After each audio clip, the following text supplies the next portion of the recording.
You are listening to KLRN Radio, where liberty and reason still reign. All writers are prone to becoming so attached to our characters and stories that we struggle to see why a passage may not be working. It takes another set of eyes to help us nurture our writing to full maturity.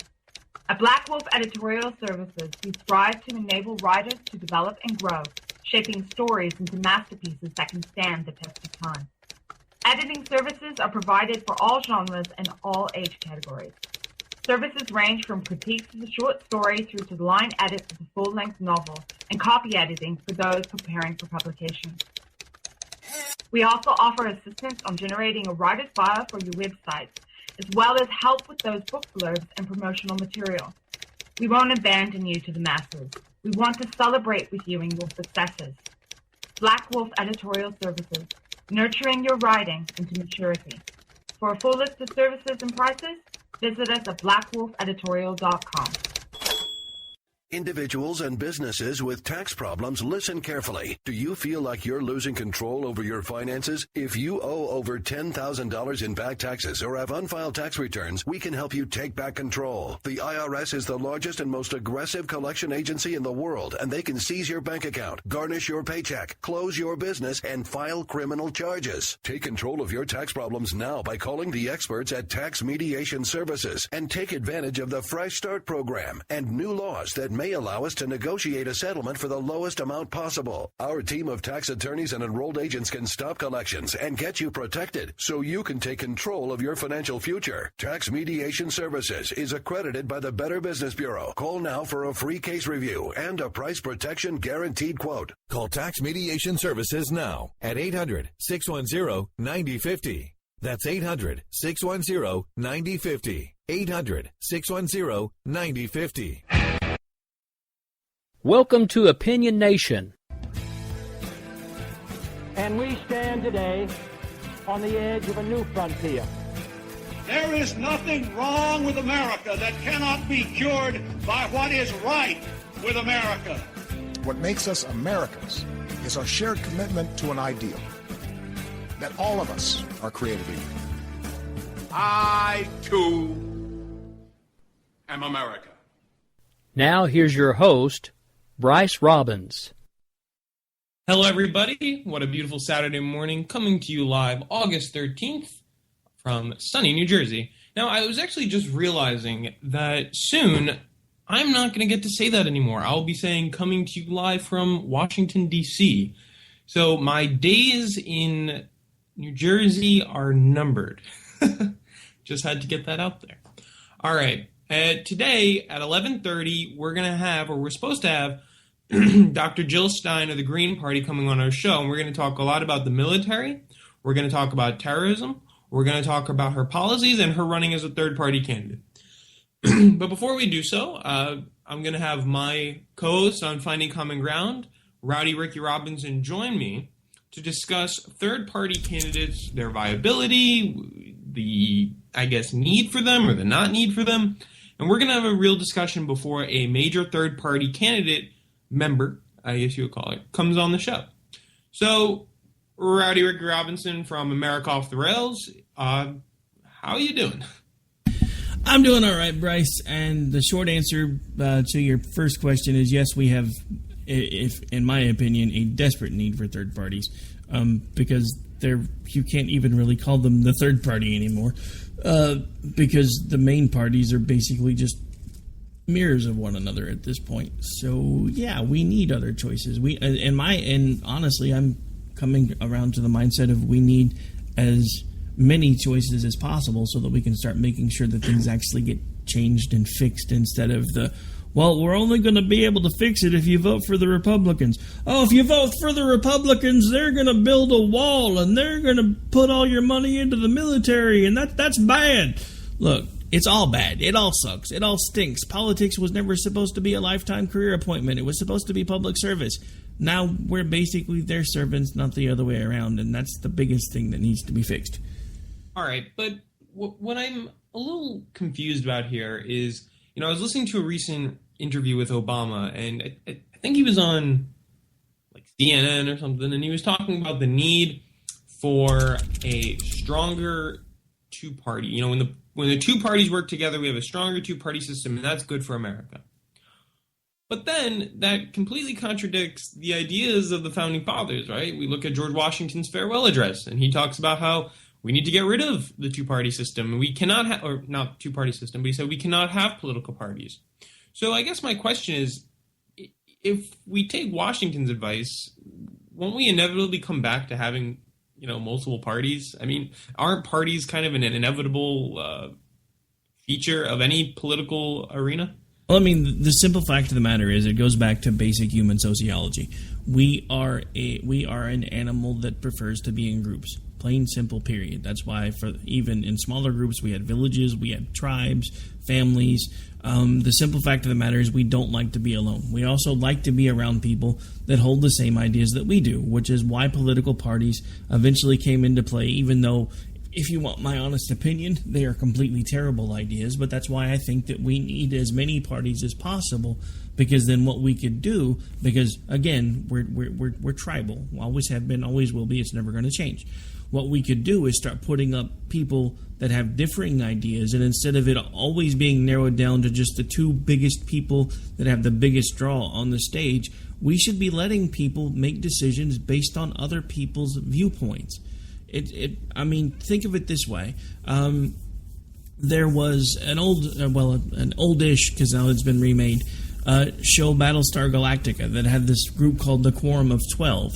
In my opinion, the political parties should be basically a group where eventually what winds up happening is the people that wind up securing the most votes within their own nomination process all get up on the stage, and they all get to give their viewpoints so that people can actually vote for the one that they most align with. The problem that we have in this country is, and I don't know if you know this or not, but in 2016 there are approximately 1,800 different people running for president. How many do you know about? That's a fair point, and I definitely see. Well, you can see in legislation how it's almost corrupted in that way, that it bars out independents, it bars out people of third parties. I mean, you were stating, and I've seen it on the news many times, that in order to even get on the debate stage, you need 15% in the polls. But then again, in order to even stay on the ballot in the state for the following year in some states, you need to still keep 15%. So, I mean, to me, this just seems a way to keep minor parties with differing ideas out. It is. It's a system that's been rigged by the two major parties, and what happened, and the reason why it happened, the reason why it got this way, is because it's no different than when Lyndon Baines Johnson turned on his own party and passed the civil rights stuff, because he knew that if he could do it, he could secure their vote. I'm not going to use the language that he used. You can go back and you can look it up. But he actually did say what he said, and there was a reason why he said it. What the parties became afraid of is, before the Republican Party came into existence, there were the Whigs and the Democrats. The Whigs basically imploded, a lot like what we're watching the Republican Party do today, and the Republican Party was forged out of the ashes of that. There were some very significant people from the Whig Party who managed to graft themselves into the new Republican Party, and what they set aside to start doing was making sure that what happened then could never happen again, or at least if it did, it was going to be very difficult. And as technology has outpaced their ability to keep up with it, they've continued to stack the deck. You mentioned that 15% in a poll to be able to get a third party on the stage. It's not that simple. It's 15% in 5 polls. Not 5 consecutive polls. 5 polls. The group that decides that gets to pick the polls. The person that's being represented in those polls that wants to see if their party can be in 5 polls and make the 15% as an average and get on the stage, they don't even have to be part of the sampling for that poll to count. So in theory, what they could do is they could pick 3 polls with, let's say Jill Stein was at 15% in 2 polls, and it started making people nervous. So they pick the 2 polls where she's at 15% just to make it look legit. Then they pick 3 polls that she's not in there. By the time you take 30 and divide it by 5, you get 6. So it makes sure that she's not anywhere near the threshold. The same thing can happen with the Libertarian Party, and it likely will happen with Johnson this year, because He's at 12% right now polling nationally. In some polls, they are already showing him near the 15% mark. But when the folks that set the rules pick the polls, Johnson doesn't even have to be in there for it to count. And that's my problem. My question now is, but what I don't understand and what I've heard said best is that we're inevitably going to come back to two parties. And what I mean by that is, you have the Democrats and, let's say, the Green Party, and we have the Libertarians and the Republican Party. Those two kind of align with each other best. So won't the Republicans just take the great ideas from the Libertarian Party? And won't the Democrats just take the good ideas from the Green Party? We're back at the same place with two parties that just gobbled up bigger platforms. Won't that just inevitably happen over and over again? If they were going to do that, why haven't they done it before now? Well, I mean, they are. They are. And as I don't know if you watch the show Shark Tank as much as I do, but... Actually, I prefer Dragon's Den. Okay, well, You know what Dragon's Den is, don't you? I actually don't. It's the British version of Shark Tank that's been on about 5 years longer. Oh, okay. Well, on the Shark Tank I watch, Kevin O'Leary always says there's nothing proprietary about your idea. There's nothing proprietary, obviously, about the Green Party or Libertarian Party, which it seems that the Republicans and Democrats are just going to gobble up what they seem that's best. And we already saw Hillary Clinton do it with Bernie Sanders supporters. She said, we're going to appoint justices that will overturn Citizens United. Where do you think that came from? That obviously came as an attempt to grab ideas. No. It wasn't an attempt to grab ideas. It was an attempt to grab votes. I bet that's what I meant. I bet you $500 she doesn't do half of what she says she's going to do. And the sad thing is, at this point, she's going to be the president. There's no way around it. Because if for anybody who's actually paying attention, there is no way that they can seriously think that Donald Trump wants to be president, because he keeps white knighting Hillary anytime the press comes into play. And again. And again, just to show you how colluded this whole election cycle has been, and the fact that they're not hiding it, Hillary Clinton's daughter and Donald Trump's daughter are friends. They've been friends for a very long time. Yeah. Donald Trump talked to Bill Clinton before he decided to run. You tell me what you think that call was about. Because I'll tell you what that call was about. Look, I understand that everybody thinks the Republicans are made a big deal about nothing when it came to the email scandal. Maybe they did, maybe they didn't. But there are all kinds of other things that have been coming out that keep being swept under the rug. There's all of these different issues of impropriety throughout the time that she was Secretary of State. There's all these weird connections with their charitable foundation. They knew all of these things were going to come out in the news. And they knew that if there was a strong conservative candidate on the other side, that they were never going to be able to weather that storm. So what did they do? They called on their friend, the reality TV show star, who understands how to get a crowd worked up and understands how to draw attention. And that's what he does. Anytime the press starts seriously looking at Hillary Clinton, he shoves his foot so far in his mouth, he's got it coming out his rear end. But no, Rick, and it's kind of getting off topic here, but I'm actually, it kind of comes back to, full circle. With Donald Trump, I cannot picture him giving a legitimate concession speech when he loses. And I almost think that there's going to be a rip in the space-time continuum when that day comes. Because I don't think it's possible he can take the loss. So my question is, do you think he's going to try to make, as he did before, I mean, he had the Reform Party. He tried to join that and make it big. Do you think he's going to do the same thing if and when he loses, he's just going to try to jump ships and make another party and try to rev up the engines of... No, I don't. I don't think at this point he has any interest in politics. I think he's found it a way to be an engine for him as far as publicity, even bigger than his reality TV shows. Because let's think about it for a second. The Apprentice had what type of ratings? What, about 5-6% of market share? This election cycle has had more people paying attention to it than any election cycle in history. And it's all been focused around him. He knows how to work a crowd. He knows how to draw attention. What he's going to do is exactly what he said he was going to do, and he hasn't told anybody else yet, which is he's going to start a news channel, a news network. Because Sounds just like Sarah Palin. I mean, it's the same thing. If you remember, she got her own show after her presidential candidate. Well, yeah, but it's going to be even worse with him because he's going to build his own network, and I guarantee you that Roger Ailes has a job. Just saying. I guarantee you I guarantee he's going to bring over everybody from Fox News except for Megyn Kelly. I just think it's insane, his run. And the fact is that people are supporting him and you say, what he's saying is racist and it's bigoted and it's rooted in fear. A lot of these people won't agree with that. But the fact of the matter is that many of his statements are. I mean, it doesn't take a quick look to realize. I mean, it only takes a quick look to realize what he's saying is backwards, to put it simply. And you could, I mean, actually, I kind of want to hear from your point of view as a person who's now looking for, I guess I would say, a third party. You are a disenfranchised Republican because of Donald Trump. So actually, if you could tell our listeners what made you, I guess, jump the ship and say, I'm out. I'm not doing this anymore. I'm looking for a third party. Well, it's pretty simple, actually. Hang on. Let me see if I can find something that I have sitting here that I used for something else. Nope, that's not the one. Hang on.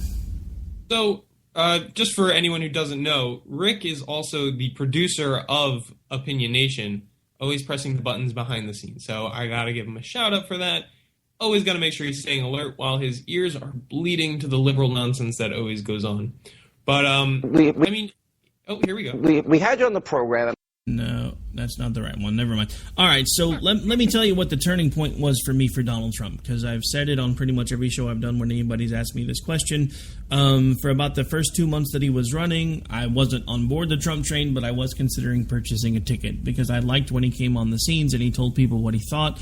And it was refreshing because we've had this whole circulation of this. We have to be politically correct. We always have to remain proper, etc. But there has to be some sense of decorum. Donald Trump doesn't have that. When I started having the biggest problems with Donald Trump was when you started seeing all of the completely over-the-top attacks, whether it was attacking a fellow conservative, in air quotes, or whether it was the first thing that really started sending up red flags for me was when he attacked the reporter with the congenital birth defect, because I have 2 special needs children, and that was one of the first things that made me realize this is not someone that we need to have basically unfettered power. I mean, everybody talks about the president basically being a figurehead. That's not necessarily entirely true. They can't make policy on their own, but they can steer the ship. And that's one of the reasons why we have had such a hard time, in my opinion, over the last 8 years. I mean, there are some things that Obama has done that I have to give him credit for. There are some things that Obama has done that I think are completely abhorrent. One of them, and actually there is a clip that I guess I can play that wasn't the beginning of it, but this is one of the reasons why I really do think that actually, I guess I pulled that one from the board too, so never mind. So anyway, just kind of an example of more recent history. There was a recent clip of Donald Trump stating that President Obama should be labeled as the founder of ISIS. Now look, as a conservative, I will tell you that the Obama policies and the policies of Congress have led to ISIS being as powerful as they are, but that doesn't mean that he should have phrased it as him being the founder.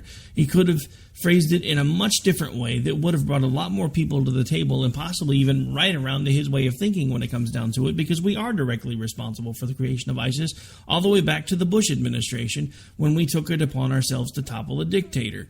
Hindsight's 20/20. If you think that Saddam should have been left in place and that the world would probably be a more stable place, the only thing I can say to you is that the people that were being tortured and maligned by that government probably don't feel exactly the same way that you do. But my whole point is he has no sense of decorum, absolutely no idea about public policy. He's actually said during a debate that was watched by millions that he would give unlawful orders to our military were he commander-in-chief, and they would follow them because he told them that he had to. So in other words, we actually, they talk about The Simpsons at predicting the future, because way back when they were like Trump for president. Well, we now have a presidential candidate acting like a cartoon character because Donald Trump seems to think that he's Mojo Jojo. You will do these things that I have told you to do because I've told you to do them because I am Mojo Jojo. And for those of you... I'm surprised you know who Mojo Jojo is. Dude, I had children around that age. Come on. All right, fair enough. Now, real quick, because we're going to go to break in a couple minutes. When we get back, everybody, Jill Stein should be with us, and we're going to talk about a lot of policies, specifically pertaining to the military and foreign policy, something that kind of escapes some third-party candidates. So I definitely want to shine some light onto that.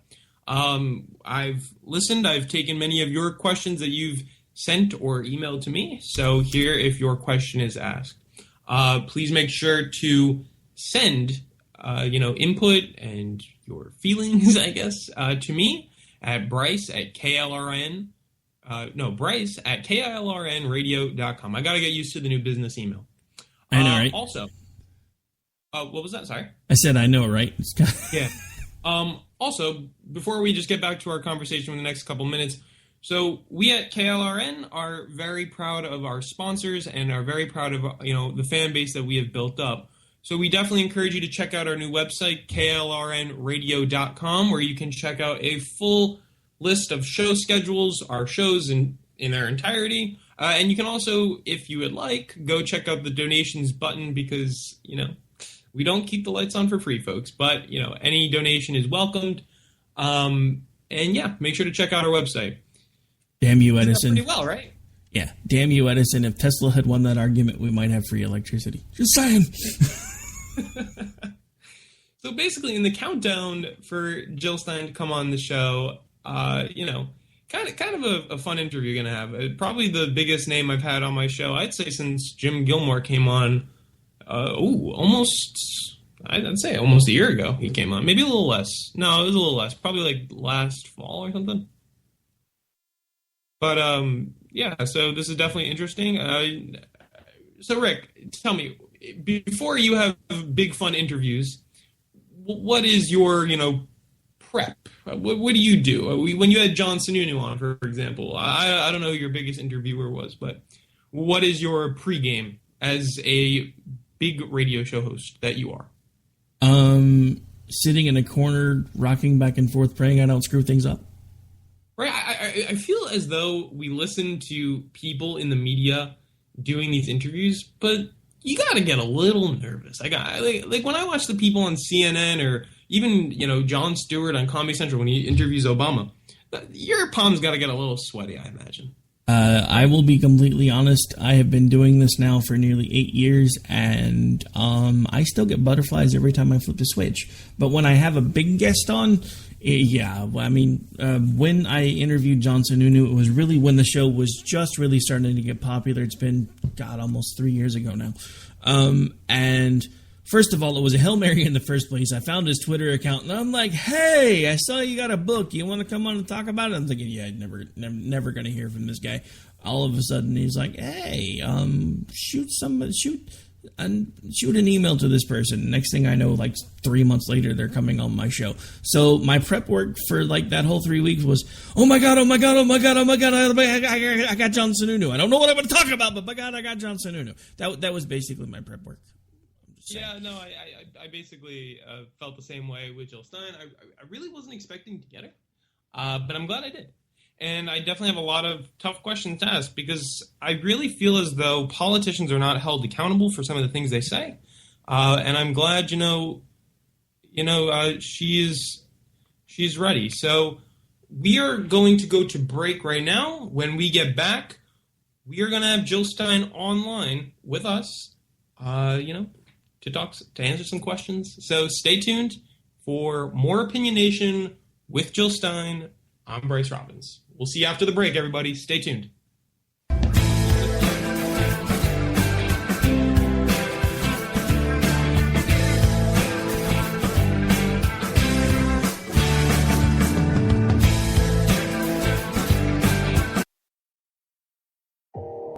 You are listening to KLRN Radio, where liberty and reason still reign.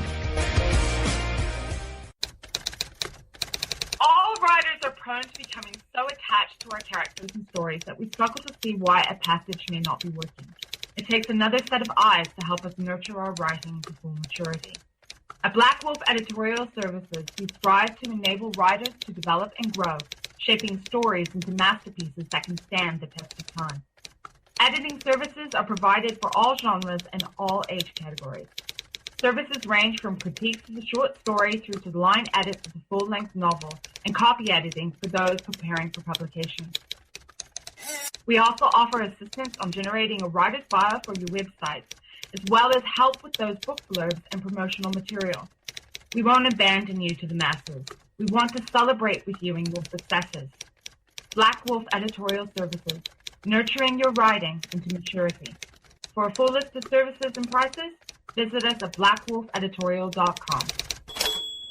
Individuals and businesses with tax problems, listen carefully. Do you feel like you're losing control over your finances? If you owe over $10,000 in back taxes or have unfiled tax returns, we can help you take back control. The IRS is the largest and most aggressive collection agency in the world, and they can seize your bank account, garnish your paycheck, close your business, and file criminal charges. Take control of your tax problems now by calling the experts at Tax Mediation Services and take advantage of the Fresh Start program and new laws that may allow us to negotiate a settlement for the lowest amount possible. Our team of tax attorneys and enrolled agents can stop collections and get you protected so you can take control of your financial future. Tax Mediation Services is accredited by the Better Business Bureau. Call now for a free case review and a price protection guaranteed quote. Call Tax Mediation Services now at 800-610-9050. That's 800-610-9050. 800-610-9050. KLRN Radio has advertising rates available. We have rates to fit almost any budget. Contact us at advertising@klrnradio.com.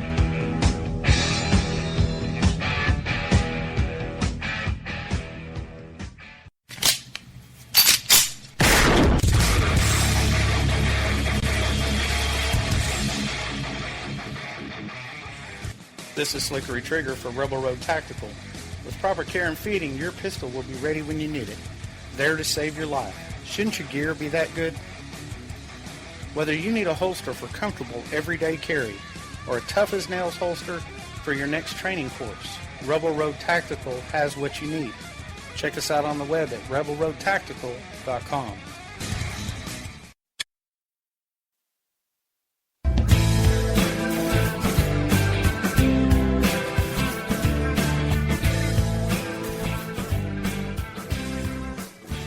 All right, welcome back, and we are now joined with Green Party candidate Dr. Jill Stein. How are you doing today?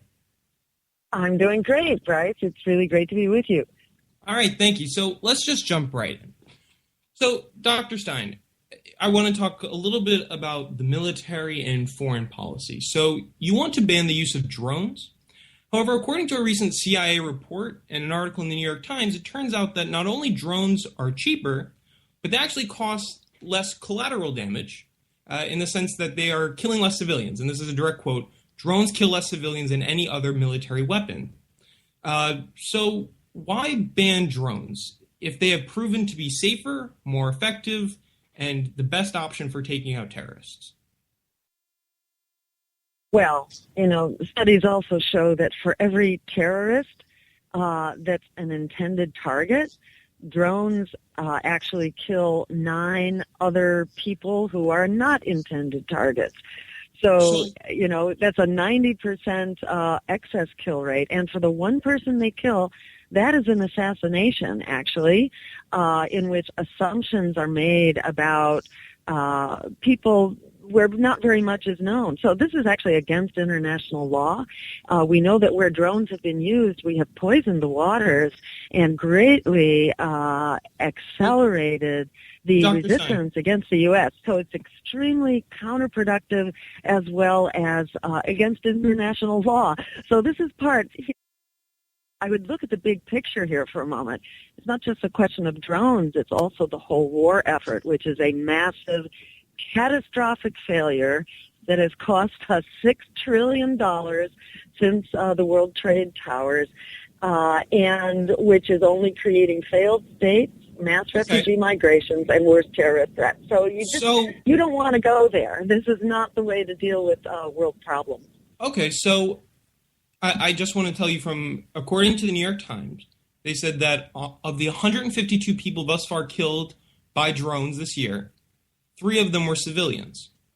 So what is the alternative to combating terrorism once these drones are gone? So those figures quoted by the New York Times are figures, I believe, that come from, U.S. intelligence, which is, shall we say, presenting the rosy side of the picture. There are other studies that massively dispute that. And regardless of the numbers, it's clear that the drone policy has been a massive failure, and that where drones have been used, like in Pakistan and in Somalia and Yemen, they have, and this is very well documented, the book Dirty Wars and the movie Dirty Wars, for example, describe how the drones were used in Yemen and how they really massively increased numbers of terrorists. So you have to have the blinders on to take the New York Times. Remember, what did the New York Times tell us about weapons of mass destruction? You got to be really, you got to bring some skepticism to what you're reading here. Okay, so this is a 2-part question. So in your platform, you call for shutting down 700 foreign U.S. military bases around the globe and cut to the military budget by 50%. Now, won't shutting down 700 bases send a message to countries like China and Russia to continue to grow their power in their regions and bully their parts of the world as they kind of already are? And in respect to the 50%, I want to know, where did you get the number 50%? Is it arbitrary? Did you pick it out of a hat? Did somebody tell you 50% would be optimal? I mean, I just want to know those 2 things. Where did the number come from? And do you think that closing down 700 bases could lead to a growth of, China and Russia bullying and harassing their neighbors? So let's just draw back and look at the big picture here. It's important not to miss the forest through the trees. So number one, let's recognize that half of our discretionary budget is going to the military right now. 54%, in fact, of our discretionary budget, and that's about half of your income taxes. And what are we getting for this? And also remember this: 54% is the portion taken by the military. The next biggest line item, second biggest to the military, is 7%. So essentially our budget right now, our tax dollars and our resources are consumed by the military. Do you know how many bases all the other countries have around the world? How many foreign bases? So we have somewhere over 700. All other countries put together have about 30. What's wrong with this picture? What's wrong with this picture is that we have a massive military-industrial complex which is not making us safer. And the reason we call for cutting this in half is that that's where we were before we pumped up this massive war on terror, which has only created more terror. Now, the other side of this is that budget is bankrupting us financially and morally, and creating a terrible image of the U.S. around the world. And also remember here, we're not just talking about cutting a dangerous military budget that gets us into more trouble. We're talking about funding the things that the American people are clamoring for, and that means we need jobs, we need an emergency jobs program, and we need to combat the greatest threat of all, to all countries, in fact, and that's climate change. So what we're arguing for is that we all need, in fact, to demilitarize our budgets so that we can combat our common enemy, which, by the way, as we move to 100% clean renewable energy, guess what? We don't need the wars and the foreign bases anyhow, which are about safeguarding our access to foreign oil and routes of transportation. But do you think that China and Russia will seize this as an advantage to grow their power, especially China in the South China Sea? Don't you think that this is a prime opportunity? And again, well, it's worth noting what's at stake in the South China Sea. It's basically a fight over access to oil. So as Taiwan we encourage the rest, Vietnam. As we and the rest of the world move towards a green economy, we make these wars for oil obsolete. And yes, China does have to respect international law here, but it's, China is also responding to the threat of the U.S. pivot. So how would we be feeling right now if, say, Russian missiles and troops and bases were aligned around our border? If Russia was pivoting to North America, right. This would be like the Cuban Missile Crisis. So we need to use diplomacy here and diffuse this situation, which is entirely doable, but not when you have a military-industrial complex which is calling the shots and is looking to beef up an already staggering military budget. And where do you get the 50% number from? That's where our budget was before the war on terror. Okay. So we don't need this bloated military budget. And you know what? They're the big expenses here, are like for the F-35 weapon system, which isn't even, it's hardly going to be usable. Even the Pentagon doesn't want it. No, so I agree we have this incredibly bloated military budget, which is just robbing us blind. All right, so we need a truly defense budget. Right now we have an offense budget, which embroils us in these wars that are very dangerous for everyone. So, Dr. Stein, after all the cuts to the budget are made and the bases are gone and the drones are gone, what is your plan to combat ISIS? Oh, well, we need to stop the flow of weapons to ISIS. We and our allies, I don't know if you know about the history of these terror movements, right? So ISIS grew out of the chaos created by the war on terror in Iraq. And Al-Qaeda, in turn, grew out of the effort to buff up the terrorist movement against the Soviet Union in Afghanistan. So that, that was started by who? We and the Saudis basically created the Mujahideen as an international terrorist movement. So at each turn of the cycle of violence here, the terrorist movement gets worse. But unfortunately, either the U.S. or our allies have been funding, arming, and training terrorist movements from the get-go. And Hillary Clinton herself wrote as much in a State Department memo that the main funder of international Sunni jihad now is still the Saudis. So what we're calling for is a weapons embargo to stop the funding of ISIS and also a a weapons embargo to stop the arming of ISIS and the flow of weapons, because the U.S. is providing the majority of weapons and essentially arming all sides, either the U.S.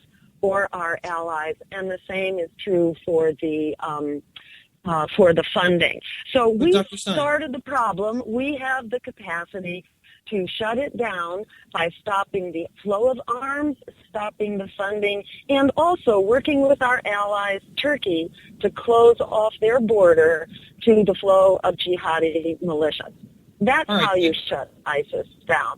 More war is guaranteed to give us only the next even worse terrorist movement. It's important to look at the record here. You don't want to keep doing a massively and drastically failed So what do we do when ISIS keeps policy. expanding their territory? What do we do if ISIS continues to expand its territory, but we aren't using drones, our budget is cut, and our bases are gone? Because we have to stop arming ISIS No, I know we have to stop arming them, but what do create we a do weapons about embargo to the region. Well, once you stop arming them and you stop funding them, they're gone. Are you suggesting we just keep doing more of the same? More of a failed policy? That clearly hasn't worked. It's time to use diplomacy. So it's really been great talking with you. I'm afraid I'm going to have to move on to my next call, but really good talking with you, and all the best on your program and in the work that you're doing. Oh, Dr. Take Stein, care. you're leaving? Yes, I'm afraid I'm going to have to go. I'm up against my time limit. Ask you one more question? One last quick one. My last question. So there was a recent Real Clear Politics article that said, let's not forget Nader elected Bush. If 10 years from now it said Stein elected Trump, Would you be happy that you ran, or would you regret not following Bernie Sanders and uniting liberals in a common interest? So you need to enlarge your sources. If you're reading one source who says one thing, you need to read other sources as well. Any of the small parties won enough votes in Florida that made the margin of difference. Remember, it was the Supreme Court that stopped the vote recount. Al Gore would have won. Continued. We are in a very different place now than we were in the year 2000. The majority of voters now has rejected the Democratic and Republican parties. 50% of voters identify now as independents. Democrats represent 29%, Republicans 21%, according to last summer's Wall Street Journal poll, which was their most recent. So we're in a very different place where the majority of voters have rejected the parties and consider these two candidates, Trump and Clinton, the most untrustworthy and the most disliked candidates ever in our history. And there are some pundits out there and some apologists for the political parties from the establishment who are telling the public who is in revolt to just be good little boys and girls and take your marching orders from the heads of the parties and just keep shooting yourself in the foot here by voting for more of the same. Unfortunately, it's not just the military that's draining our dollars. Our jobs are going overseas, thanks to the Trans-Pacific Partnership being pushed by the Democrats, the NAFTA, which was signed by Bill Clinton and promoted and approved and celebrated by Hillary Clinton. You had the Wall Street bailouts, again brought to us by the Democrats, and the deregulation of Wall Street actually brought to us by the Democrats, creating the Wall Street meltdown, the disappearance of 9 million jobs, and the theft of 5 million homes. So the American people have kind of had it with being told to just vote for more of these predatory political parties who are funded by the big banks, the fossil fuel giants, and the war profiteers. So it's time. The American people are standing up and are discovering that we actually have the power that it takes. We have the solutions. And above all, there are 42 million young people who are in predatory student loan debt with no way to get out of it. And ours is the only campaign that will bail them out like the establishment party. And how is that possible? How are you going to bail them out? What that 42 million people can do, actually, is come out and win that vote. They can take over the election. And as that happens, people are standing up, word is getting out, and we do, in fact, have the power to take our future back. As to how to do that bailout, we didn't have any trouble figuring out how to come up with $17 trillion for Wall Street. So we can certainly come out with $1.5 trillion to bail out the young people who are the victims of that waste, fraud, and abuse. So I will leave you now back to the rest of your program. And again, thank you so much. Good talking. Take care. Bye-bye. All right, you too. Bye-bye, Dr. Stein. Have a good day. All right, so that was Dr. Jill Stein, who just kind of came on the air with us. I hope, I just asked some honest questions that are in her platform about the United States military. And, you can decide whether or not that she is prepared to take on the oath of office. And look, I'm a liberal, right? I'm a Democrat, and I was a Bernie supporter. But when asking questions, we have to be sure, we're going to be kept safe. When asking about the 700 military bases, when asking about the 50% cut into the budget, personally, I don't know if Dr. Stein came up with these numbers herself, or if they are her ideas that she came up with in, thinking about them at night or in the shower. But I don't know if these were numbers that were planned strategically. Now, I actually had a time slot allotted for a little bit longer. I think she left kind of angered. So I don't know if Jill Stein will be back on the program. Angry. Dude, she's never going to talk to you again. I'm just saying. That's fine. Look, I asked her honest questions. They were all in her platform. If she doesn't like it, change your platform. But, see, I was going to ask her next, many people say that your plans are idealistic and that you actually have no plan to back up your statements. And I was going to ask if you feel that her platform was rhetoric to quickly grab Bernie supporters. Now, I can see she kept trying to move it back to climate change, move it back to the fossil fuel industry, move it back to student loan debt. But at the end of the day, the military is a huge part of a presidential candidate's platform. And it was evident that her platform for the military is lacking drastically. Again, I am a liberal. I support, everything, almost everything, with a plan that's logical to stop climate change.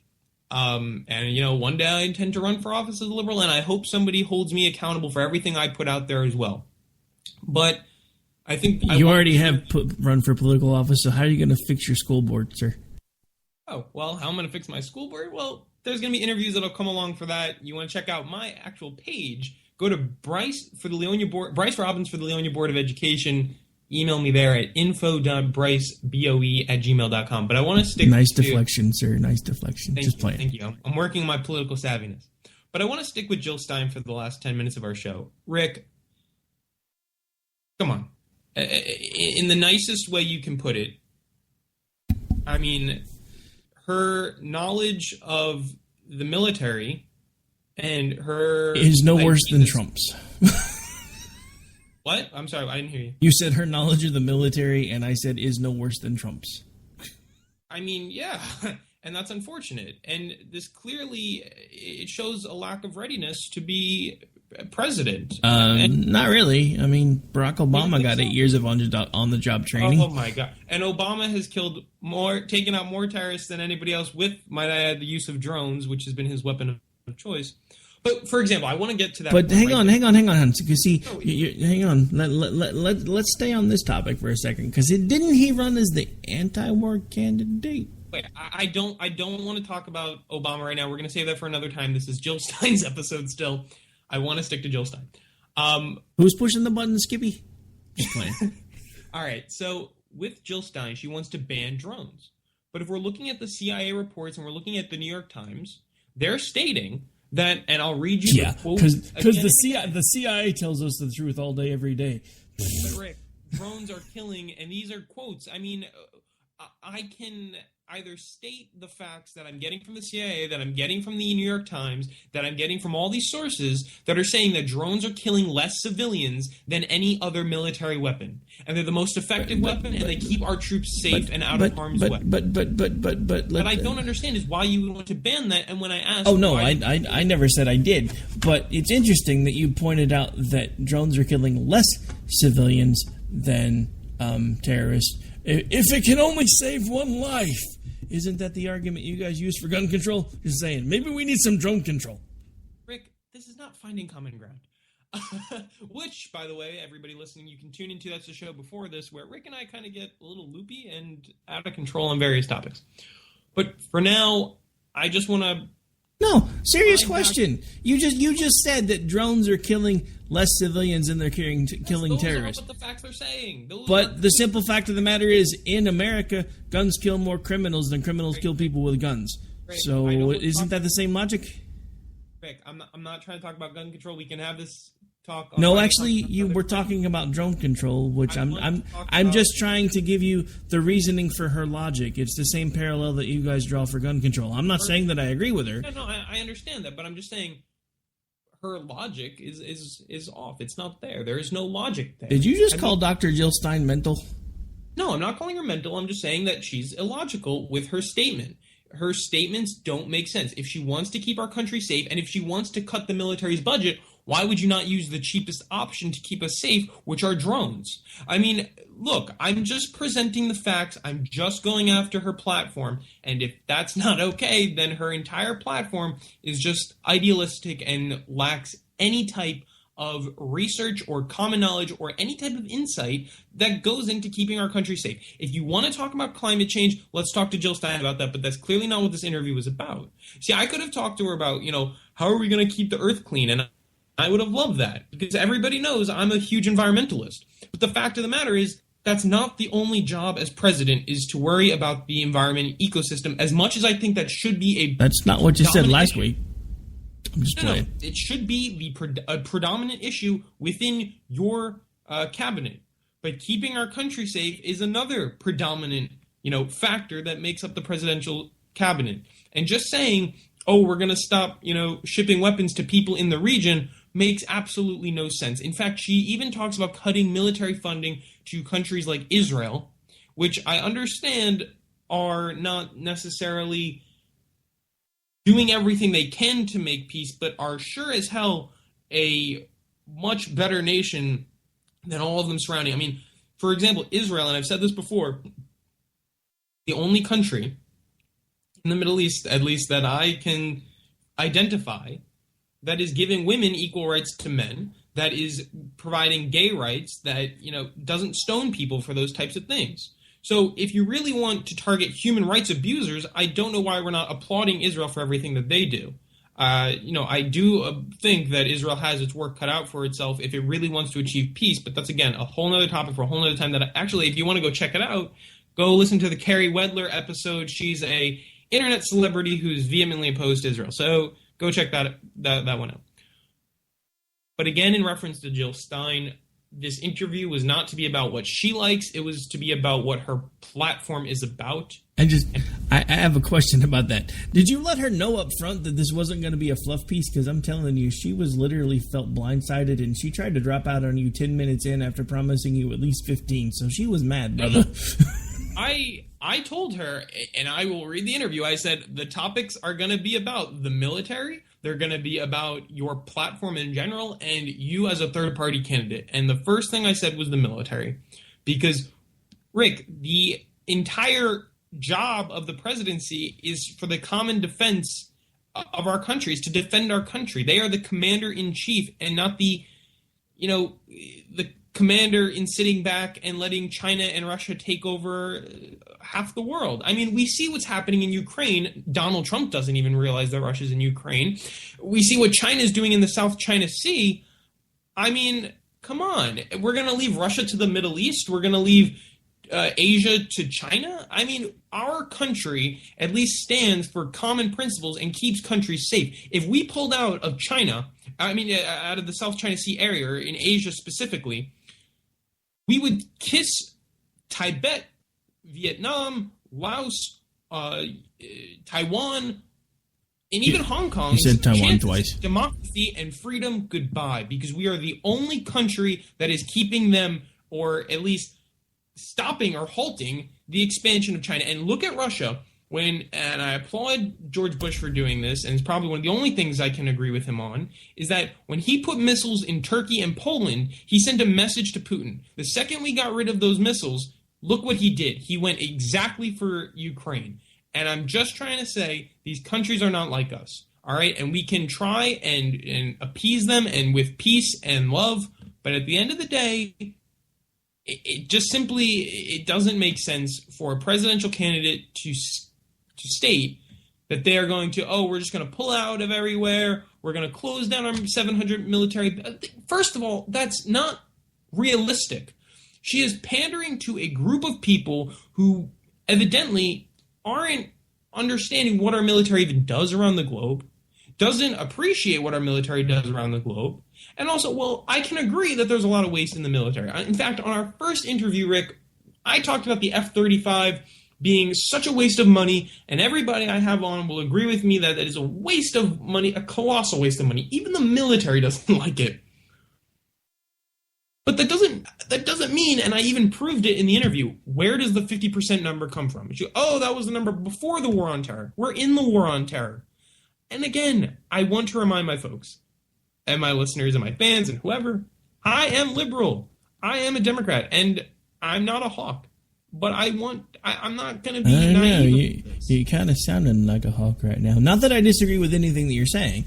I'm just honestly surprised to hear you saying them, because I've said the same thing for a very long time. If it was possible to go back in time and stop us from being Team America World Police, I would probably be willing to do that, because I know we always start out with the best of intentions, but it usually winds up going sideways. Iraq being case in point. We've been in there now twice, and it's worse than when we left it the first time and the second time. So, I mean, if we could stop it, I would love to, but the issue with that is nature and politics are much the same animals. Nature abhors a vacuum, so does politics. As you mentioned, as soon as we showed weakness and pulled those missiles out of Turkey, Putin went for Crimea. The one thing back when Sarah Palin actually didn't sound exactly like the caricature of the lady that plays her on Saturday Night Live, the one thing that she kept pointing out back in the 2008 cycle was that if we kept on the path that we were going to be on, that Russia was going to invade Ukraine. And then eventually they did just that several years later because we continued down the same path that we were on. So, I mean, I don't disagree with anything that you're saying, but the interesting thing is, in that respect, she sounds libertarian, because there are a lot of libertarians that are saying the exact same thing. We need to close our bases. The Libertarian Party is giving a real number. Gary Johnson gives the number 20%. We're going to cut the military's budget 20% because that's what the Pentagon is asking for. Well, no, I know that. I'm not talking about Johnson's platform. I'm talking about the Libertarian Party as a whole wants us to pull out of every country that we're in. So she's mirroring a lot of what the Libertarian base actually wants. But all right, well, I mean, I guess that's maybe on the military, but if you look at her platform, she's anything but a libertarian. I understand that. In the last minute, I just want to say, I'm glad we finally got to have Dr. Jill Stein on our show. I don't for think the first time ever, and the last time. This is going to be the first time and the last time we have Dr. Jill Stein on my show, but I want to make it very clear. I asked her about her platform. I am holding her accountable for the things she puts on her own website. You can go find them on her website, and really go back, listen to the interview again. But it's your choice who you want to be president. I'm a liberal, but I'm not naive. I might be 17, but I'm just not that naive. All right? I'm Bryce Robbins. This is Opinion Nation. We'll be back next week for another episode, another installment of the show, Opinion Nation. And don't forget to check out our new website, klrnradio.com. You can go check out other shows. You can go check out the schedule for shows. You can, if you want, throw pennies to our show. Throw pennies. We'll take them. Exactly. Even pennies. We'll take them. But please make sure to come back onto Opinion Nation next Saturday at 11 a.m. Eastern Standard Time. But until then, I'm Bryce Robbins, and I'll catch you next week. So long, everybody, and bye forever, Jill Stein. It's nice having you on the show, Dr. Stein. Never again, I'm sure. In these uncertain economic times, you've got to do whatever you can to save money. One of our biggest expenses can be our cars, especially when unexpected repair bills hit. Not anymore. If you own a vehicle with less than 130,000 miles, is less than 12 years old, has a warranty about to expire, or even no warranty at all, you could stop paying for car repairs. Roadside assistance, towing, and rental coverage are all included. Don't wait for the next repair. Make one free call right now to see if you qualify. If your vehicle is less than 12 years old, has less than 130,000 miles, even if it's out of warranty, paying for car repairs can become a thing of the past. Call us right now and get your car protected before your next repair bill hits. Get protection and no more repair bills. Call 800-696-1030. Again, 800-696-1030. That's 800-696-1030. 800-696-1030. You are listening to KLRN Radio, where liberty and reason still reign. All writers are prone to becoming so attached to our characters and stories that we struggle to see why a passage may not be working. It takes another set of eyes to help us nurture our writing to full maturity. At Black Wolf Editorial Services, we strive to enable writers to develop and grow, shaping stories into masterpieces that can stand the test of time. Editing services are provided for all genres and all age categories. Services range from critiques of the short story through to line edits of the full-length novel and copy editing for those preparing for publication. We also offer assistance on generating a writer's bio for your websites, as well as help with those book blurbs and promotional material. We won't abandon you to the masses. We want to celebrate with you in your successes. Black Wolf Editorial Services, nurturing your writing into maturity. For a full list of services and prices, Visit us at blackwolfeditorial.com. Individuals and businesses with tax problems, listen carefully. Do you feel like you're losing control over your finances? If you owe over $10,000 in back taxes or have unfiled tax returns, we can help you take back control. The IRS is the largest and most aggressive collection agency in the world, and they can seize your bank account, garnish your paycheck, close your business, and file criminal charges. Take control of your tax problems now by calling the experts at Tax Mediation Services and take advantage of the Fresh Start program and new laws that may allow us to negotiate a settlement for the lowest amount possible. Our team of tax attorneys and enrolled agents can stop collections and get you protected so you can take control of your financial future. Tax Mediation Services is accredited by the Better Business Bureau. Call now for a free case review and a price protection guaranteed quote. Call Tax Mediation Services now at 800-610-9050. That's 800-610-9050. 800-610-9050.